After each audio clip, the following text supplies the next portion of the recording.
నేల మీద నడిచే పడవ చందమామ కథ. చాలా కాలం క్రిందట ఎక్కడో ఒక రాజు ఉండేవాడు. ఆ రాజు దగ్గర ఎన్నో వింత వస్తువులున్నాయి.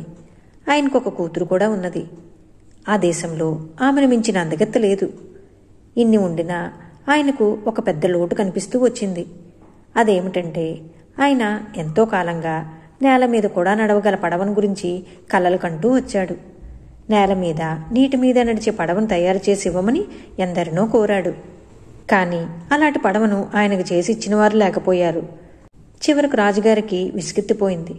నీటి మీద నేల మీద నడవగల పడవను ఎవరైతే తయారు చేసి నాకు ఇస్తారో వారికి నా కుమార్తెనిచ్చి పెళ్లి చేయటమే కాక అర్ధరాజ్యం కూడా ఇస్తాను అని దేశమంతటా చాటింపు వేయించాడు.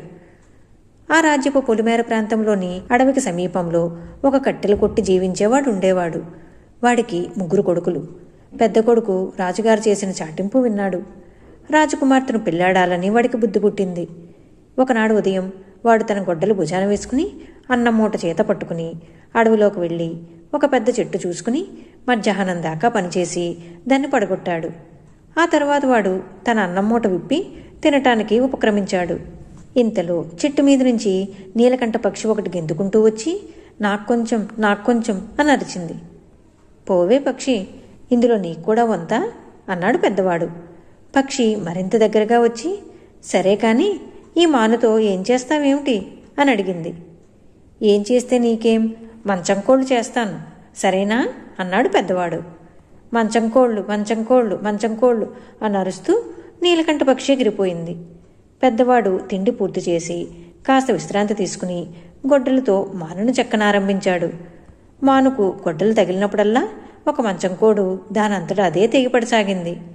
అందులో వాడి ప్రయత్నం ఏమీ లేదు. సాయంకాలం అయ్యేసరికి మానంతా మంచంకోళ్ళుగా మారిపోయింది. వాడు గొడ్డలు అక్కడే పారేసి చిరాకుతో ఇంటికి వెళ్ళాడు.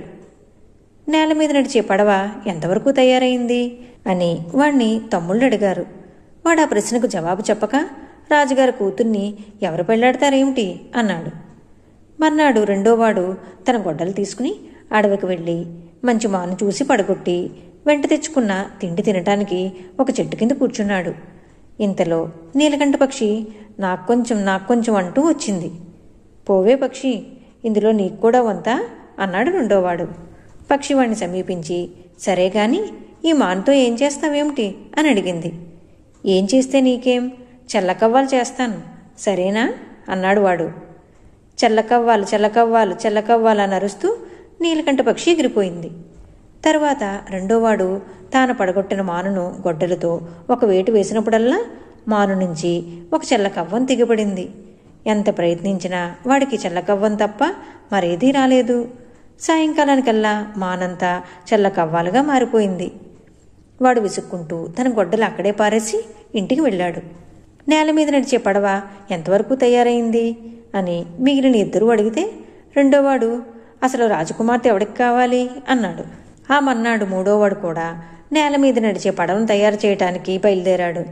వాడు తన గొడ్డలు భుజాన్ని పెట్టుకుని భోజనం చేత పట్టుకుని అడవిలోకి వెళ్ళి మంచి మాను చూసి మధ్యాహ్నం దాకా దాన్ని కొట్టి పడగొట్టాడు. తర్వాత వాడు భోజనానికి కూర్చున్నాడు.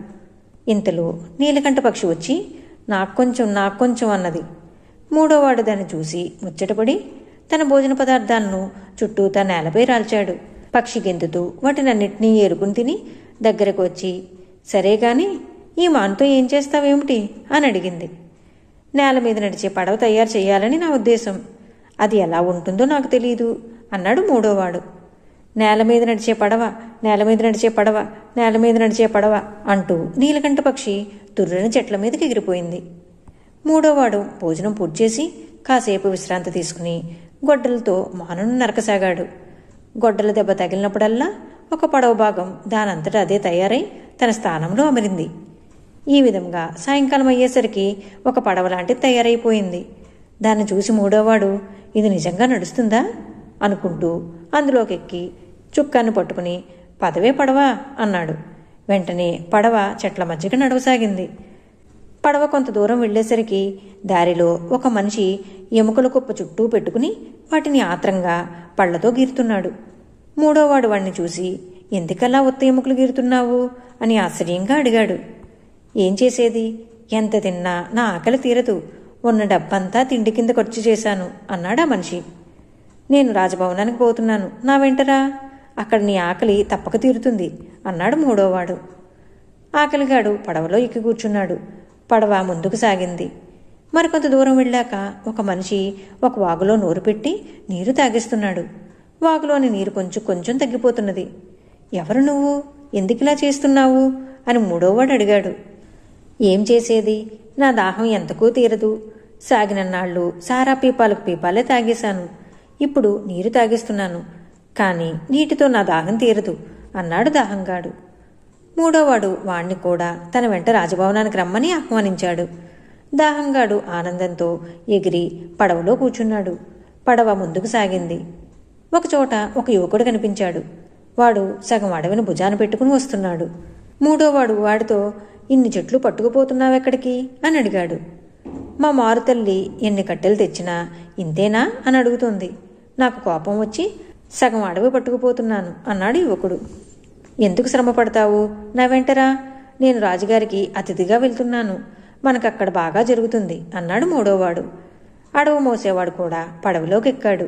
వాడు ఒక పెద్ద చెట్టు మాత్రం చేతి కర్రగా ఉంచుకుని మిగిలినవి అవతల పారేశాడు. పడవ ముందుకు సాగింది. కొంత దూరం వెళ్ళాక వారికి మరొక వింత మనిషి కనబడ్డాడు. వాడు తలపైకెత్తి నోటితో ఆకాశంలోకి ఊదుతున్నాడు.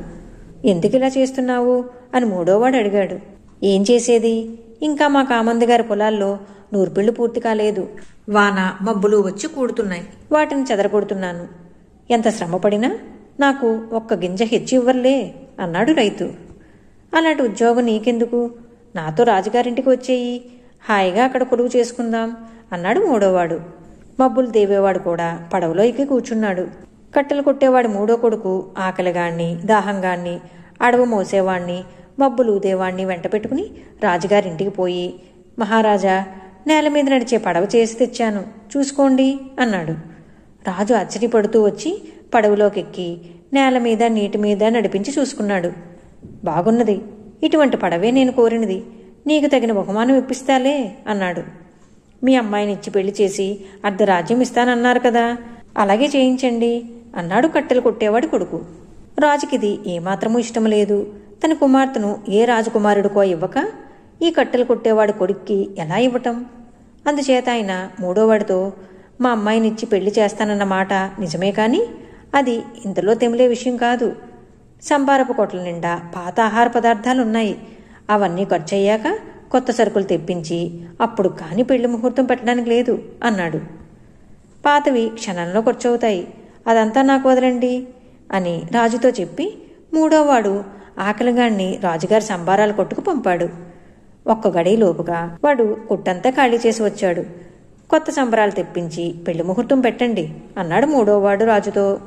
సంబారాలు అయిపోతే సరా, పీపాల నిండా సారా ఉన్నది, అది కాస్త పులిసినట్లు అనుమానంగా ఉన్నది.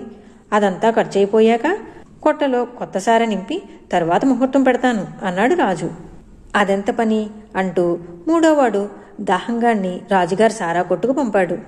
వాడు అరగడిలో పీపాలన్నీ ఖాళీ చేసి వచ్చి, ఇవాళ నాకు పండగలాగా ఉంది అన్నాడు. రాజుగారికి మాత్రం కట్టెలు కొట్టేవాడి కొడుకు మీద కోపం వచ్చింది. ఆయన తన కాల్బలాన్ని పిలిచి, ఈ కట్టెలు కొట్టేవాణ్ణి, వాణ్ణి స్నేహితులను ఇక్కడి నుంచి తరిమేయండి అన్నాడు. కార్బలం తమ పైకి రావడం చూసి మూడోవాడు అడవి మోసేవాడితో, వాళ్ళ సంగతి చూడు అన్నాడు. అడవి మోసేవాడు తన చేతిలో ఉన్న చెట్టుతో రాజుగారి కాల్బలాన్ని కనువు ఊడ్చినట్లుగా ఊడ్చేశాడు. రాజుగారు మరింత మండిపడి తన అశ్వక దళాన్ని పంపాడు. మబ్బులు ఊదేవాడు గట్టిగా ఊదేసరికి గుర్రాలు, సైనికులు కూడా గాలికి ఎండుటాకులు కొట్టుకుపోయినట్లు కొట్టుకుపోయారు. ఇంకా కొంచెం ఉంటే వాడు తన రాజభవనాన్ని తనను కూడా ఊదేస్తాడని భయపడి రాజుగారు కట్టెలు కొట్టేవాడు కొడుకును పిలిపించి మర్యాదగా తన కుమార్తెనిచ్చి పెళ్లి చేసి అర్ధరాజ్యం కూడా ఇచ్చేశాడు. తరువాత మూడోవాడు రాజై తన వెంట వచ్చిన నలుగురిని మంత్రులుగా పెట్టుకుని సుఖంగా రాజ్యం చేశాడు. ఈ కథ మీకు నచ్చినట్లయితే లైక్ చేయండి, షేర్ చేయండి. మరిన్ని మంచి కథల కోసం మా సంపత్ ఛానల్ సబ్స్క్రైబ్ చేసుకోండి.